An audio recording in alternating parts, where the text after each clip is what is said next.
welcome to another edition of Expanding Mind. I'm your host, Erik Davis, and we'll be plugging away at our continuing explorations of the cultures of consciousness. One of the things I think is very peculiar and interesting, sometimes disturbing about our age, is that most of us still manage in some ways to, live our mundane human lives, get up and have breakfast and move our bodies through space and deal with traffic and pay bills and this kind of realm, and, interface, of course, with this exploding, wonderful, bizarre, overwhelming, addictive, necessary, or at least increasingly necessary virtual environment. But the boundaries between these two worlds are constantly shifting.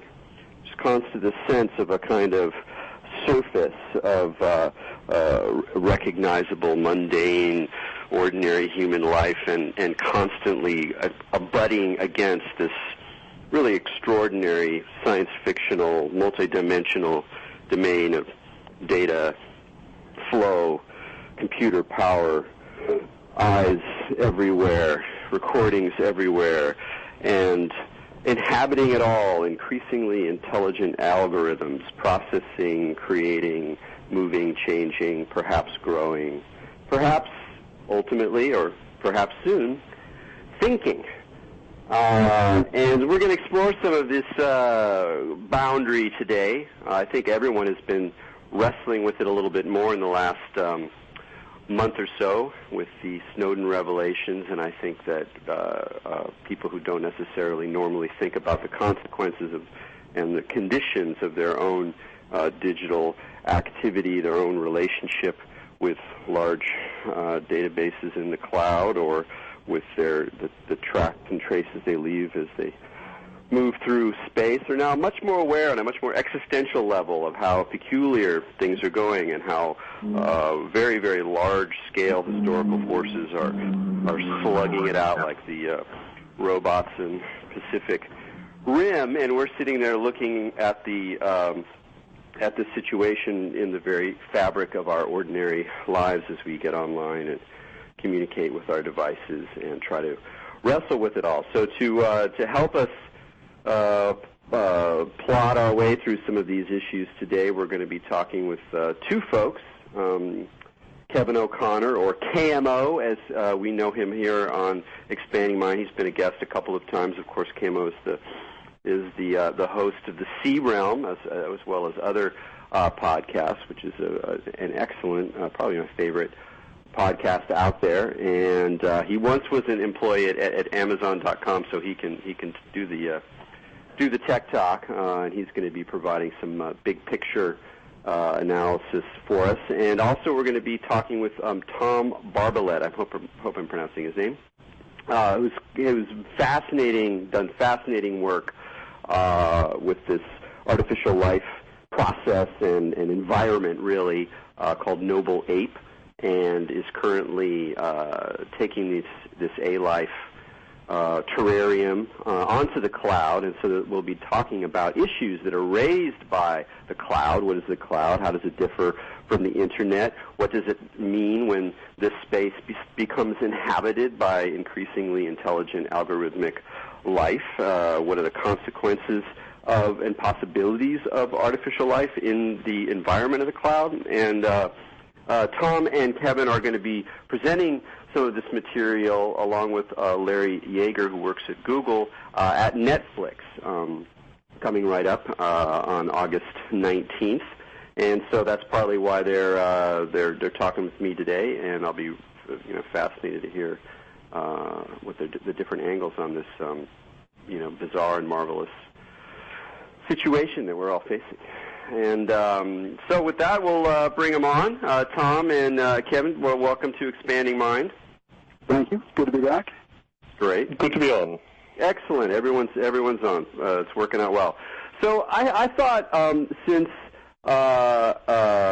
there's a lot of very interesting things about your work, Tom, it might be a good place to start off is just give people a little sense about what your particular work has been with artificial life, with Noble Ape, and what you've been working on with that simulation. I know you've been working on this stuff for a long time and banging out the philosophical and political implications as well as the technical challenges, and maybe just starting off with some of that, and then we can move into the cloud and the newer issues.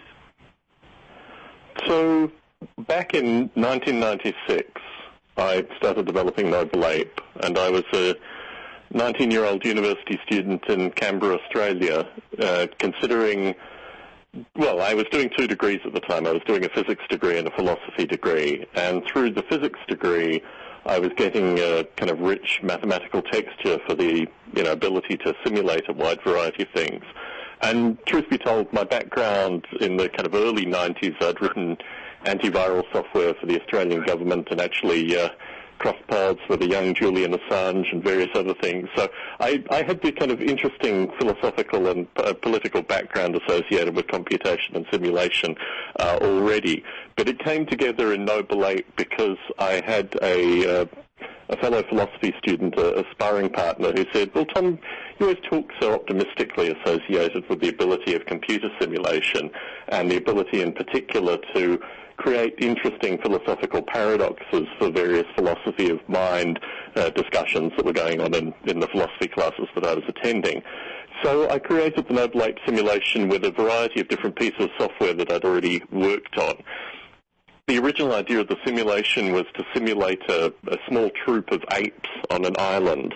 So that was not only to simulate the external environment of the island, the rich biology, elements of the ecosystem, the plants, the animals, the fish, the tides, all these kind of elements associated with the island, but also initially a cognitive simulation which represented the abstract ideas of fear and desire that kind of drove these primates over the island. So if we fast forward about 10 plus years, a variety of engineers at Apple Computer, as it was at the time, now Apple as it is now, and Intel had used aspects of the Noble Ape simulation, in particular this cognitive simulation, to do analysis on processing architecture and also real-time graphics. And I, as you do with open source projects, met a fellow called Bob Mottram, who was an industrial roboticist in the UK and had done a lot of studying associated with social robotics in particular. And he started working on Noble Ape and started bringing in this social simulation aspect to it as well. And we both had interests in linguistics and the way, particularly in terms of modern human society, that language drives a lot of the interactions, a lot of the discussions associated with politics, and even existential reality comes through language. So Bob and I worked together to create a language simulation that is now part of Noble Ape as well. So I guess for your listening audience, Noble Ape could be sort of, in some regard, like an ideas clearinghouse in simulation to create an environment where you have these sentient entities that move over a landscape and interact and have conversations and live their lives and eventually, pass away and, leave family legacies and all these kind of interesting philosophical concepts in a computer simulation. Bring on the cloud as a phenomena, and you have an environment where rather than talking about individual computers or even small networks of computers, you have basically almost unlimited resources, and I guess we'll talk about the cost or lack of cost of the resources perhaps later in the hour. But through that, the potential for these kind of simulations to move into something that are far greater than, just running on individual or even, small clusters of computers. It's a very, very interesting landscape. And some background associated with the philosophy of my work. In about 2005, I started interviewing a series of artificial life academics and practitioners through an organization called Biota, available at biota.org. And through this, I realized that there was actually a kind of broader philosophy of simulation, and a wide variety of folks, a fellow at the Santa Fe Institute called... I can't think of his name, sorry. But anyway, a fellow at the Santa Fe Institute and a variety of other practitioners were starting to move into this idea of simulation science. Stephen Gurin is his name. And through this came a very strong critique of the Ray Kurzweil et al. Kind of technical singularity narrative, which puts the technical singularity at some time in the future. through a variety of factors in the kind of philosophy of simulation that I'd developed with these other practitioners in biota, it actually looked like the technical singularity had occurred considerably earlier. I mean, potentially sometime in the mid to late 80s, associated with the amount of computational power that was available. Well, let's stop there. And I just want to back up just a little bit, because this is, I think a lot of our listeners are going to be familiar with the notion of the singularity, of a technical singularity. But at least in my understanding of it, that the effects of it would be so noticeable that the notion that it had already occurred is sort of, runs against my model of what people mean by the singularity. So perhaps it would be good if you would clarify what is at issue, perhaps more technically than I am, with the idea of the singularity, such that it could be the case that it already happened. The question revolves around the idea of intelligence and the anthropomorphic divide. So the narrative that we are told in, popular science journalism is that there is this paradigm associated with neurons and processors, and that basically even if you get blocks of computers together, they are still a small fraction of the kind of neurological elements that make up humans. And that is so far removed from the problems of intelligence, particularly that simulators encounter. There's a parable that I tell where two horses are sitting on a hilltop and they're looking down to a roadway, and they say, well, sure, those cars are fast, but they'll never actually be horses.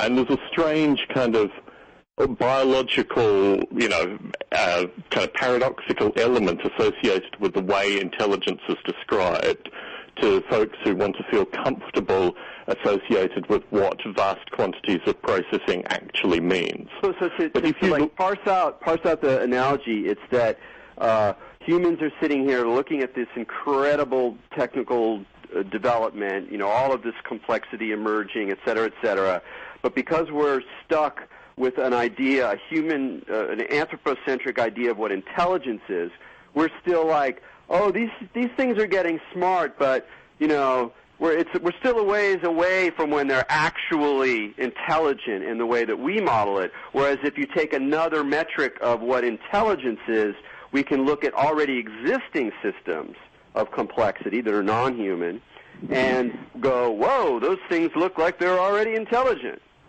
Am I following it?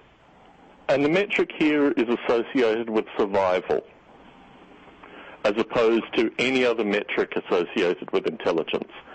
So I talked to a paleobiologist. He actually works with trace fossils, called Roy Plotnick, maybe 5 or 6 years ago.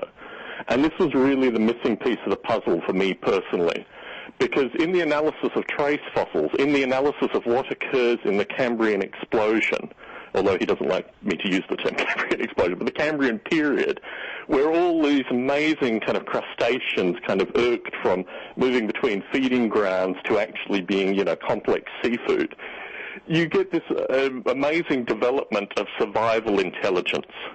And this, I think, is what is really lost in the kind of, as you say, the human-centric discussion of intelligence. Because if you use survival as the key metric, you start to realize, particularly through things like the recent financial collapse, that you actually have metrics that you can apply back to humans to show that the systems that are being created are far greater in a means of survival intelligence than the individual humans, even the individual human contributors. And that basically breaks down the kind of strange dichotomy between, machines and humans associated with intelligence.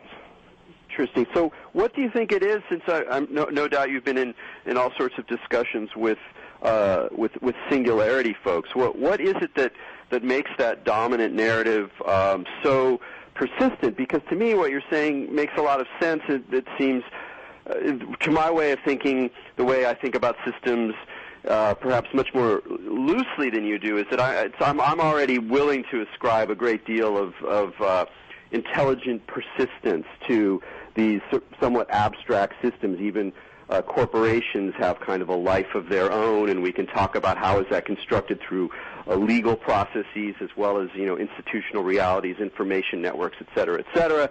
There's all ways of characterizing different kinds of life in this sort of abstract modern context we're in, and yet the singularity narrative is so pronounced and so captivating, both for haters and for lovers of the model. What do you think is what is it? What is that attachment? So periodically through doing Biota, I have tried to get interviews with prominent singularity folk. I mean, Nick Bostrom and Ray Kurzweil are obviously the two most prominent associated with kind of philosophy and dominance in the discussive force, for want of a better term. And unfortunately, I've had no success. Now, the singularity folk have been very positive associated with promoting conscious in the cloud, which is the talk or the series of talks that will come from what KMO, Larry Yeager, and I are starting in about a week's time. And my hope potentially through having these kind of open talks is that they may actually come into the fold. The closest I've gotten to these kind of discussions are with H+ folk who are kind of on the fringes of the singularity, broader community. But no, I would dearly love to have these kind of discussions with folks who have, written and sold books in the field and folks that are framing the narrative, because I think actually modern simulation provides such a beautiful and rich critique to a lot of what they have written that actually I think unfortunately it's a conversation that's yet to be had. Well, can I push you on this just a little bit more to unpack that statement? In what ways does simulation generally taken undermine this narrative we have of driving towards this singular point of the machines becoming self-conscious and intelligent and producing becoming intelligent? How does simulation sort of tug against that narrative or really critique it? You realize very quickly that you don't need a lot of processing power to actually simulate quite detailed environments. And that is basically the seed that goes against chapters of Kurzweil's writing. The notion that you actually, in order to create a visibly rich contextual society, you can return to, 4 or 5 very basic variables, which is the work of Cynthia Brazil at MIT in social robotics that Bob Mottram brought into Noble Ape when he first started working on it.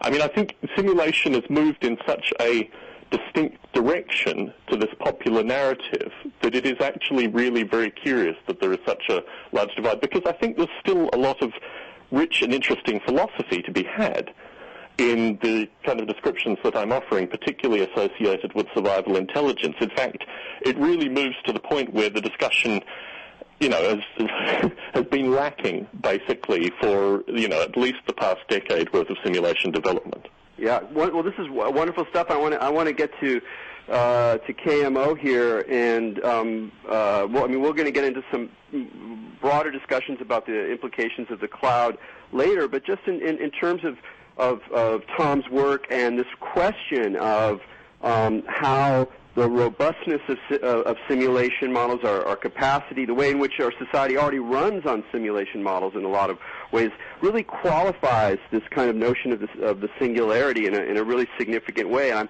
I'm curious to hear how you see it from your curious point of perception. Well, I hope you don't mind if my answer comes at your question a little obliquely. Please. I am sitting outside in Santa Fe, New Mexico right now. It is a beautiful day. I'm happy to be here. And I'm here because I'm doing another C-Realm couch surfing tour. And this is where I just announced on the podcast that I want to do a tour in this particular direction at about this time, and people volunteer to organize events for me in the places where they live. And just out of this, with a lot of back and forth and communication, a schedule emerges. So the first talk on my tour is going to be next week in Durango, Colorado, and then I'll be moving on to Murphy's, California, and then to the Bay Area, where we'll do the talk with Larry Yeager and Tom Barbalet at the Netflix auditorium. And a lot of what I'm going to be talking about is sort of a refutation of what I have been purveying via the C-Realm podcast for a few years, which is what I like to call doomer porn. The idea that civilization, industrial civilization, technological civilization is so corrupt, so inept in its operating, just so wasteful of resources that it just can't last. And people they are attracted to this notion of a fast collapse.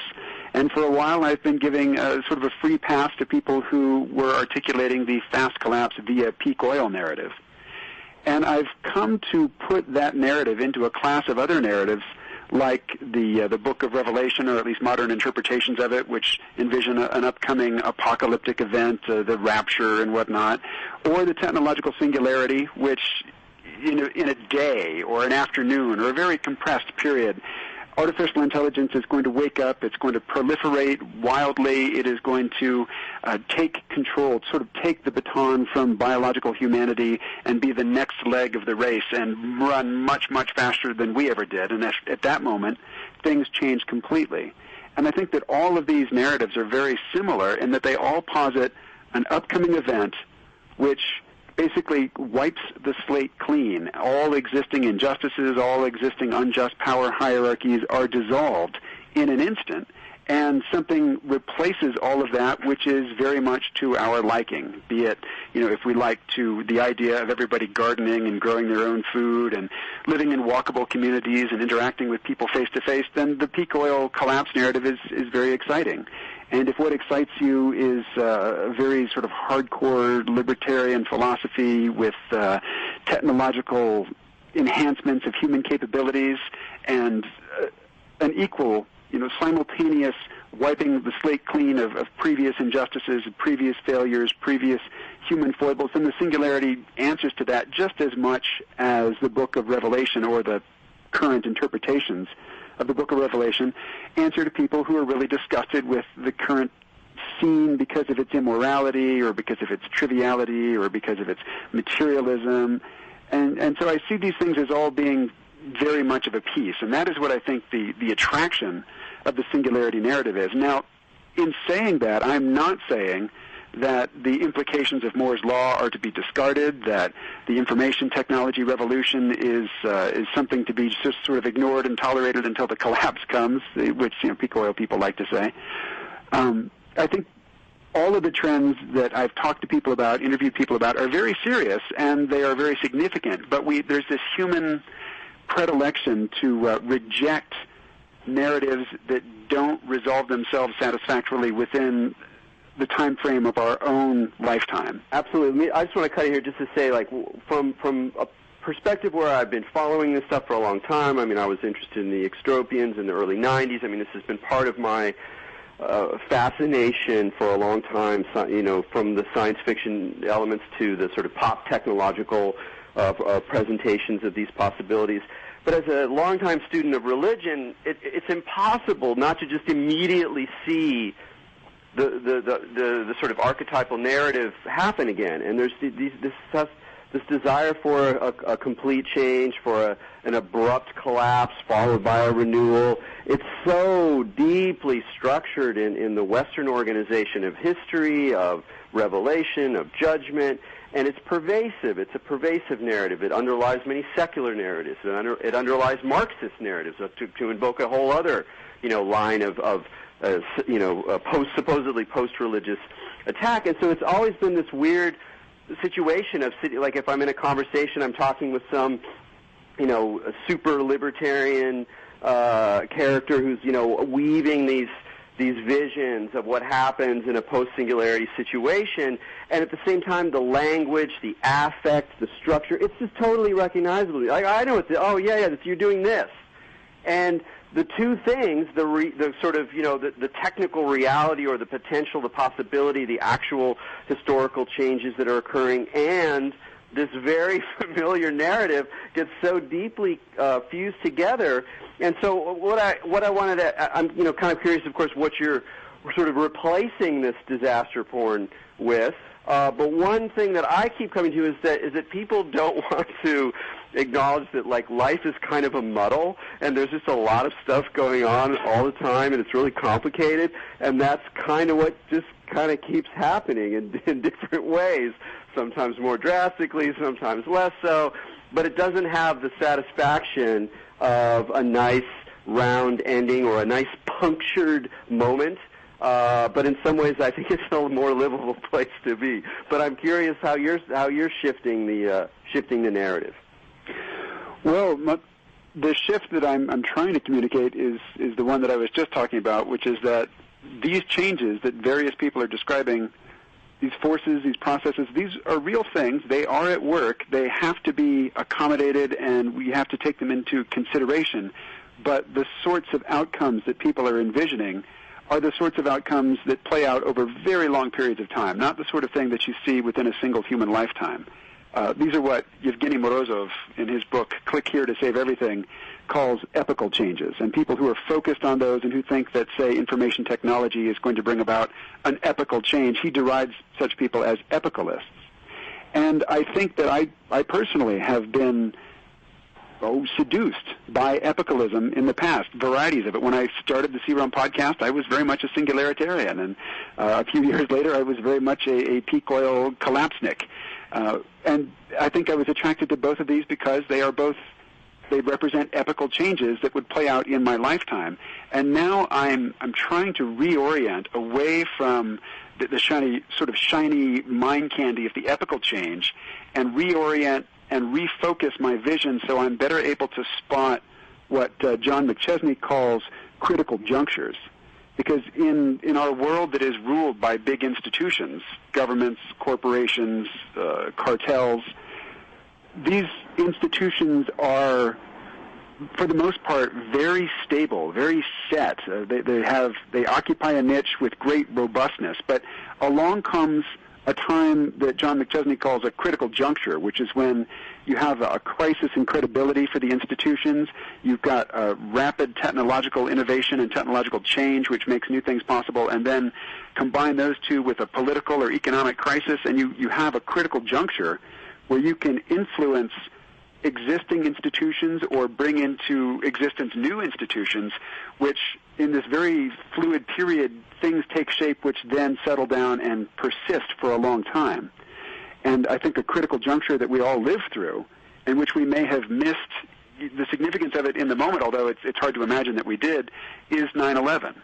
Within 2 months of 9/11, they passed the USA Patriot Act, which was not written after 9/11. That was, a wish list of control that had been in existence for a while. The Project for the New American Century had described that wish list a year previous to 9/11, and they said, we're waiting for a new Pearl Harbor event, and when that comes along, then we can make all these changes.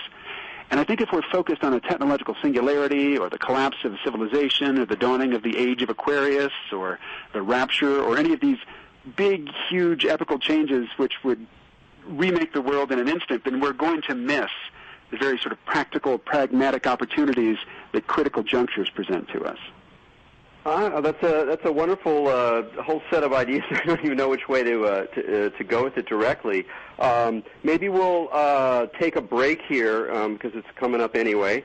You're listening to Expanding Mind with Erik Davis, and we're talking with KMO and well as Tom Barbalet. I have got the pronunciation correct, and we'll come back, talk more about a life in the cloud and the political implications of that. All right.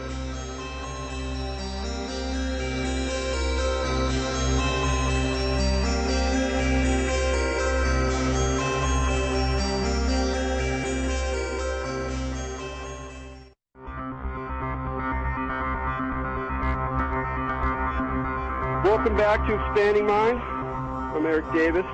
We're talking about artificial life in the cloud with KMO and Tom Barbalet. Tom, I wanted to come back to you.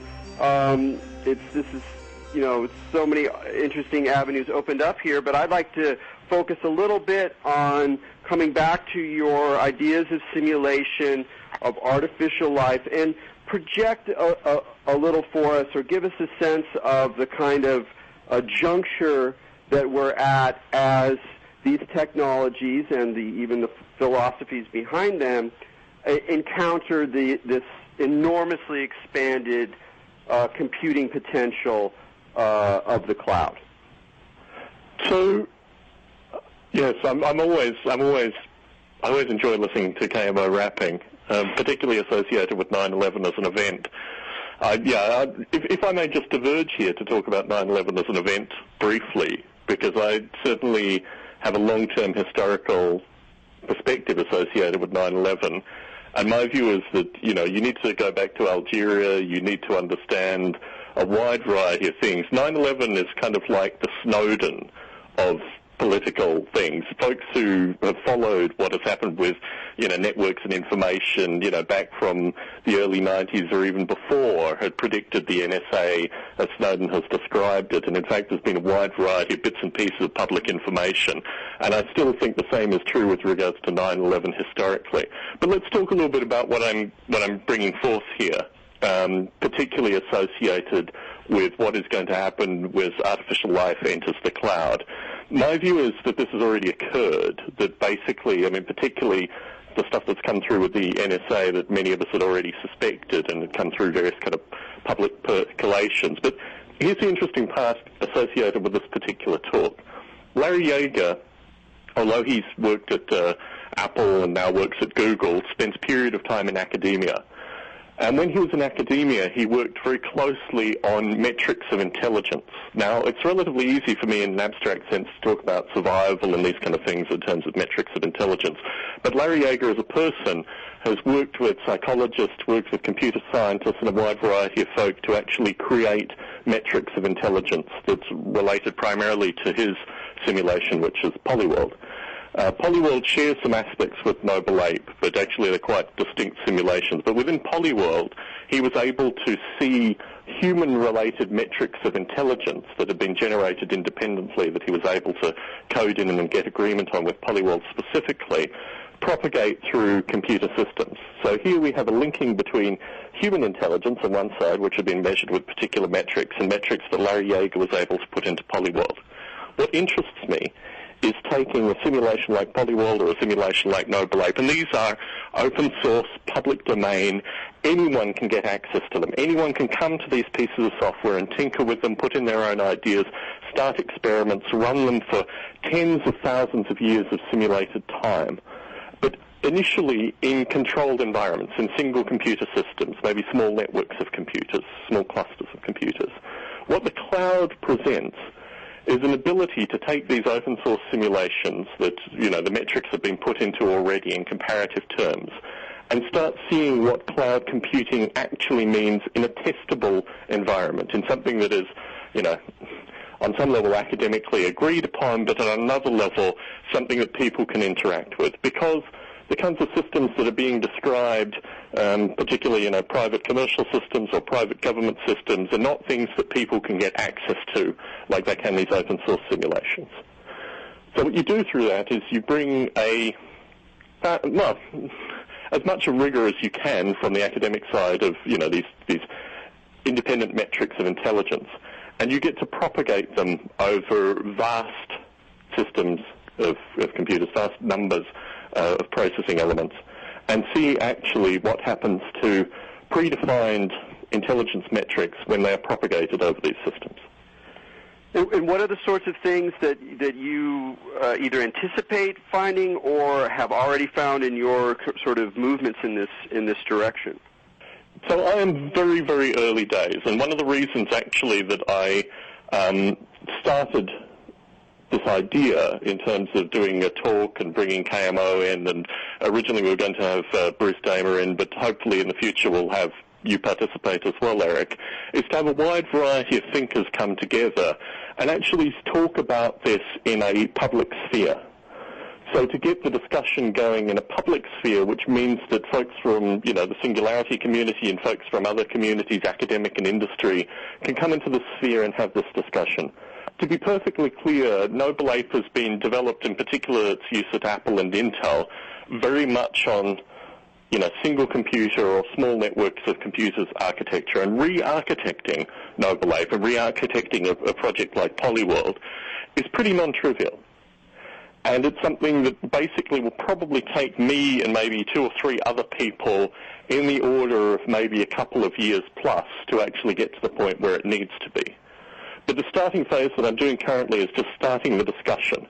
I have an amazing kind of tapestry of minds in the San Francisco Bay Area that I want to kind of borrow from and use to motivate my own development. But also through this, I'm getting folks in academia and in industry and potentially hobbyists and other folks, students, what have you, into this discussion as well to start to motivate potentially existing projects or potentially new projects that will move into this notion of what I guess I'm describing as the free or the open source cloud, which is distinctly different to aspects that we see in the cloud today, a kind of proprietary, pay-for service associated with cloud computing.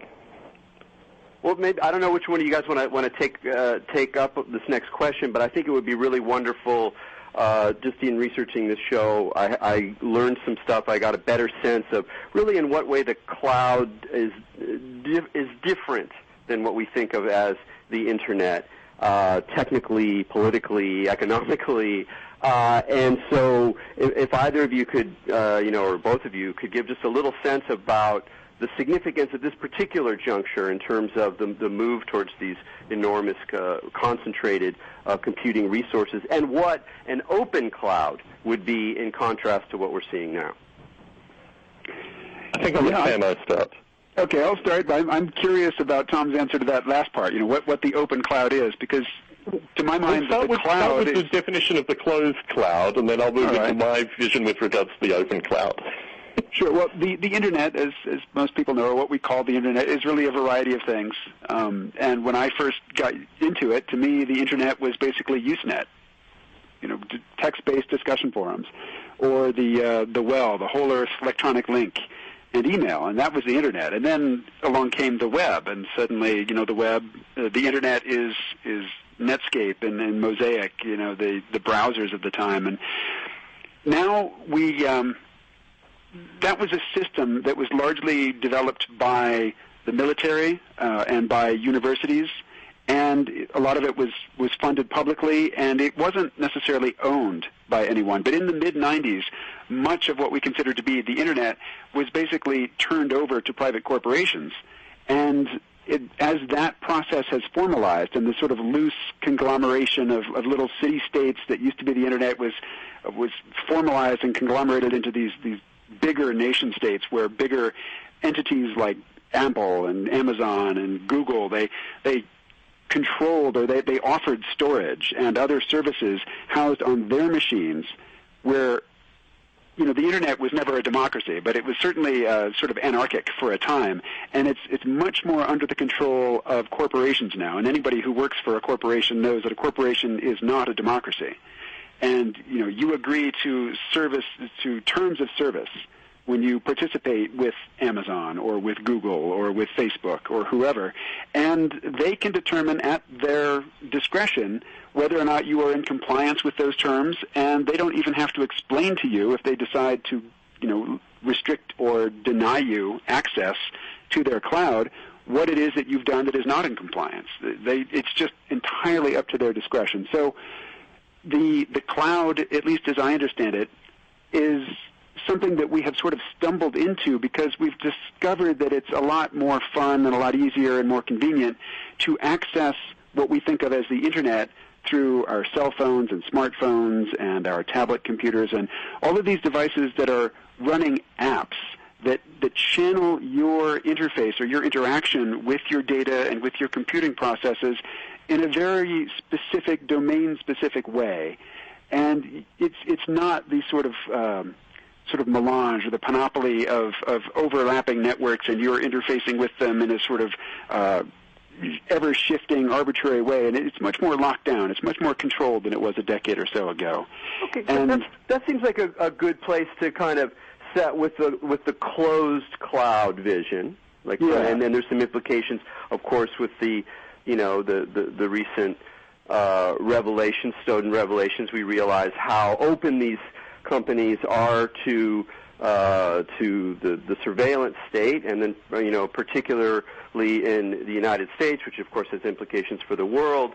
The joy that is national security letters, which basically come with a gag order already in part of the process, means that even honest and friendly large corporations are prevented from revealing the degree to which they are in cahoots with this now very nicely concentrated amount of data that they sit upon. So that's the closed one now. So give us a sense, Tom, of how you see an open source cloud emerging from this rather claustrophobic situation, one might say.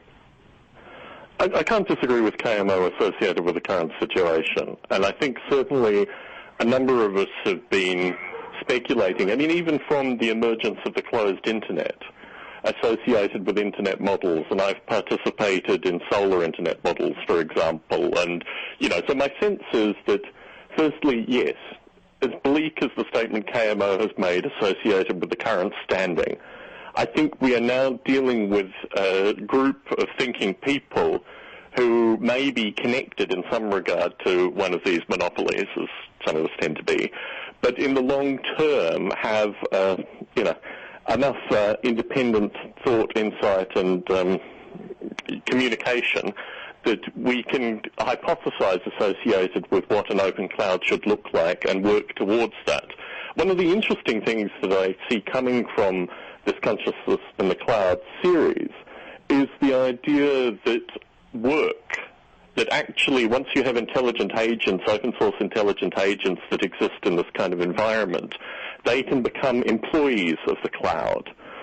And the previous economies, which had been relatively closed and relatively confined in these agents' environments where, for example, Noble Apes may, go and work for a particular future entity or maybe a current entity to do particular items of work and then have, other aspects of their cloud environment paid for by this work. The notion of the work economy within the cloud is still something which isn't particularly well defined, although there's a lot of open source in the cloud, which just means free and accessible software that can be, optimized and then put out on these closed networks. I think there's an ongoing discussion associated with what the cloud will mean in, 5 to 10 years, particularly in terms of active services. So, there is a strange economy that could come out of this, and I'm also very proactive both in terms of low-cost computing but also solar computing, with the view that there may be potential for small farms to kind of develop and experiments to exist in a free or near-free cloud environment, potentially where these ideas of work are propagated. I mean, it's quite interesting associated with the kind of independent community aspects that KMO has very solidly been a part of over the past 5 years, that these things can also exist in silicon fundamentally. And I think certainly this is a narrative that's been ongoing with a few of us, and particularly associated with the notion of the agent-based economy is something that is still a very kind of early days narrative. Well, why don't we just stop there and just try to maybe give a little bit more flesh to that, the agent-based economy, something involving the sort of fruition of some of this of artificial life into essentially workers, intelligence that can get things done, that can be delegated tasks, that can produce results, and the kind of economy that would emerge out of that. So give me a little more sense of what you see that being. Well, there are half a dozen competing models associated with this, but I'll talk a little bit about my own idea in this regard. I think there are certain algorithmic ideas which can exist independently of closed computing. And here you have open source agents which ultimately, yes, could be brought into Amazon or what have you in a closed environment, but still have external properties. And I think of this in terms. Let's use a very current example of this. If you currently interact with Facebook, for example, you have a wide variety of your interests and personal information and a wide variety of other things, independent of what may be passed to the government, used by this entity to create advertising for you, a kind of interaction which ultimately you are completely removed from in any kind of financial benefit sense, but ultimately gives you a relatively substandard user experience. I think there is an agent model, which I'm still in very kind of early days associated with formulating and writing, where you actually own your agent in this environment. And actually, it's a different kind of relationship. It is, in fact, a new kind of social network environment where your agent exists and holds some of this information. And this is really a kind of post-Snowden technical discussion which is yet to occur. But this notion that basically your agent holds some of your personal information, and that in and of itself is a commodity that you can then choose to use potentially if you want to, use your agent out in the Amazon salt mines as well. There are things that you can do with your agent, but you have a greater holding of your personal information basically as this agent has collected, and your choice to share is ultimately an economic choice as opposed to just the way it is, which is the way it exists currently. Well, let me step in here with this idea that what popped into my head is a very interesting thing. And in a way, it seems like to move into that model, which people, some science fiction readers will be perfectly familiar with, that it requires acknowledging a kind of separation between a digital agent or something, or a proto-digital agent, a digital identity associated with an avatar, if you will, and who we are, just like me. I'm sitting here, I'm on the phone with you guys, whatever. And what we have right now is this weird, a phenomenon of popular consciousness where most people, I suspect, do not actually make very strong boundary distinctions between the person who's on the phone and eating the breakfast and this sort of collection of now rather disparate digital information flows, data networks of information, databases associated with identity, purchasing power, et cetera, et cetera. So in a way, it's almost like by acknowledging acknowledging that boundary, in some sense by alienating ourselves from this apparent sense that the Internet is this wonderful place to meet friends and pursue your desires, enjoy life, find out more, that kind of stuff. Go, yes, all those things need to happen, but I'm also kind of alienated from that environment in a way that if I take advantage of, if I'm aware of, that could possibly move into a savvier world that has that where we're less just sort of I guess exploited as sort of digital figures that are being used by these large corporations and data processes to amass these profiles and anticipate behavior, et cetera, et cetera. But it requires us, in some sense, disconnecting to some degree from the sense that the Internet provides the full range of experience in an unmediated way. Does that make sense? Yes. No, that's exactly the first step, which was you've basically filled in the gap that I was about to talk to.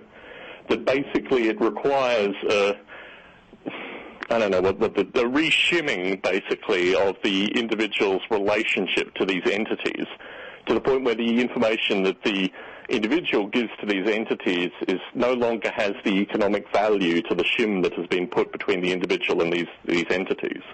And I think that's an interesting first step agent model, which is certainly, something that I'm sharing quite candidly with a number of folk and have now shared with your audience accordingly. Because I think that's an interesting model associated with how you actually start this progression towards greater understanding but also ownership of oneself in these environments. I want to invite Kevin to hop on in here. I'm calling you by both your names. I don't know how to do this. I'm confused. I'm in between avatars. But I'd like to speak to that, actually. Yeah. Yeah. When I first started using the Internet in the early mid-'90s, my nickname was KMO. I had published a newspaper comic strip under that name, and KMO was my nom de net. And there was no trouble. There was no pressure to not do that. And so for a decade and a half, I was KMO online and in many instances in face-to-face real-life interactions as well, with no friction. And then over the last couple of years, I think it's largely started with my participation with Facebook, but there's been increasing pressure and resistance to KMO and more instances of people wanting me to identify myself as Kevin O'Connor. And I just have to point out that a surveillance state, a strong central governmental authority, and Internet companies who are very interested in compiling detailed dossiers on each of us for whatever reason, either to provide this to the government upon request with a national security letter, or to provide this information to advertisers so that they can better target us and get us to cough up money for things that we don't really want or need or didn't know that we wanted until just recently.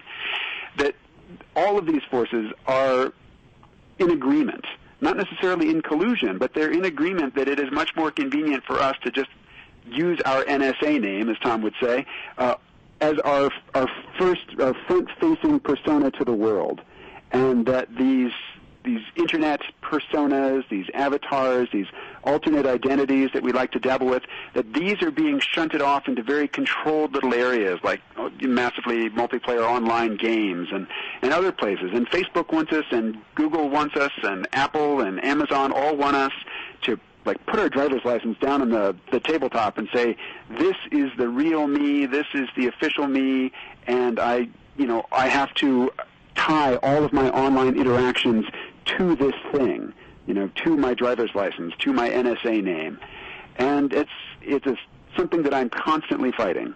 And I mean, doesn't that model, or that set of issues, the notion that to keep a somewhat open space for us to move as individuals through our technical environment, we need to have a kind of wiliness and ability to don masks and to hide sometimes and to at least make things more confusing. Does that run against, Tom, the idea that in order to sort of take this whole situation to the next level politically and economically, that we actually have to, in some sense, make our agents have identities that are even more kind of coherent and in some ways tied to us? Is there a way to square that circle, or is this kind of like a fundamental conflict in these models? So can I talk to this specifically associated with Kevin O'Connor, a.k.a. KMO, and my experience associated with this? Absolutely. Just to let you know, we're winding. We only have a few more minutes, but we're going to keep on going anyway. So go at it. Okay. I referred earlier on in my conversation to my time dealing with a young Julian Assange, and actually through this period was when I encountered a number of people that used pseudonyms quite heavily. Julian Assange was one of them, in order to behave in ways that they believed was fundamentally nefarious. My view is that you can't have a political or a social or any kind of organic discussion independent of the NSA, state et al., unless you have a unique identifier. And you have to be coherent in the way in which you behave and not live in fear in order to actually have this discussion. Because if you live in fear, you're not going to have the quality of the discussion that you need to have. You need to basically identify yourself in a unique fashion. Now, I am considerably more unique than Kevin is in terms of names. But I believe very strongly that if you don't identify yourself as a unique entity in some of these circumstances, you can then be seen by a vast majority of your potential future detractors as being not worthy of a participant in the discussion. And it's interesting, actually, associated with Assange specifically, because the way in which he behaved prior to WikiLeaks is ultimately what is used substantially against him and frames the WikiLeaks narrative. And I think in Kevin's case, what he referred to when we talked about this for maybe 3-4 years ago was that he saw KMO as a more unique representation of himself because there were other Kevin O'Connors that he knew of and interacted with, and that was the original framing of the kind of KMO. I mean, that's certainly what came through in our kind of public discussion. But I don't like pseudonyms. I think that, in particular, when people have made threats against me personally, a majority of them have been under pseudonyms, and it's actually taken time to resolve those pseudonyms. So I feel very strongly that if you feel you need to hide your identity because you feel that the state is going to work actively against you, you need to understand what your responsibility is with the state in this kind of interaction first and foremost. It's almost like a political realization that you need to make, and independent of what these entities are going to use against you, you need to understand that part of being a functioning entity in any kind of an environment is your ability to stand as yourself in all circumstances. So do you see that as being we're not actually able to have that conversation or to think thoroughly through that line of reasoning until we have a more dependable situation politically, or do you think that one could come to that conclusion now? I mean, meaning, aren't there still very, very good reasons, both in the United States and particularly in other countries where they're under more explicitly, very explicit totalitarian regimes, that there's still a lot of reason to distrust the state and therefore want to hide I'm not arguing that there aren't. That's not my point. My point is exactly that one should distrust the state, but if you don't understand your relationship to the state, then basically the state is going to continue and in fact expand the nefarious power that the state is accused of or actually has in any given circumstance. There's a very strong notion that if you have an educated people that are actively motivated and working in a variety of different ways, that the state has to, react to that. I mean, Egypt is a very strange kind of example, counterexample, but there are other examples in the world. And what's curious about the United States in particular is that there is such a large educated population here, and yet the state is able to take such liberties with regards to the population. It's remarkable, especially given our supposed national character. I mean, I grew up thinking that the best thing about the United States, the thing that united the freaky radicals that I was familiar with and the crazy, kooky right-wingers was this kind of fetish for, individualism and independence and all this, and it's just been astounding to see just the collapse of it, even as just a position, let alone a thought-through position. It's been one of the more disheartening things about the last bit. But we're winding up time, so I want to give Kevin / KMO a little response, maybe even to set up the conversation you're going to have on the 19th, and then we can wrap it up. Alrighty, I hear the background. Oh, wait, no, they're bringing it in, man. I think that might have been it. So just, why don't you reiterate the information about the conversation? Tom, would you do that? It's August 19th at Netflix. The doors open at 6:30 p.m. It's through the front foyer into the main theatre. The doors, unfortunately, will close at 7 p.m. promptly, so folks need to get in early at 6:30. But it's going to be Kevin, Larry Yeager, and myself rapping. We'll take audience questions. It could degenerate as this hour has done. All right. Thanks, Tom and Kevin, for being on the show. Thank you. Thank you. All right, from me, to all you out there, keep your minds open.